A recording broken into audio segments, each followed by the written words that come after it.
Hi everyone! Welcome to our Termux tutorial series.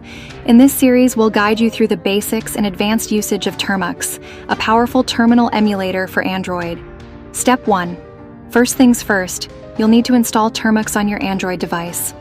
While you can find Termux on the Google Play Store, I recommend downloading it from the F-Droid website for better support and updates. Alternatively, you can download Termux from a trusted blog post. After downloading, simply install the app on your device. Step 2. Once you have Termux installed, open the app, and you'll see the terminal interface. Let's start with some basic commands to get you familiar with Termux. Step 3. The pwd command shows the current directory you're in. The ls command lists the files and directories in the current directory. Use L for a detailed list, and A to include hidden files.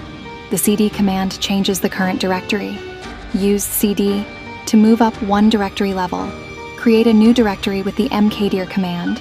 The touch command creates a new empty file. Step 4. Now let's learn how to install and update packages using the pkg command. First, update the package list by running the pkg update command.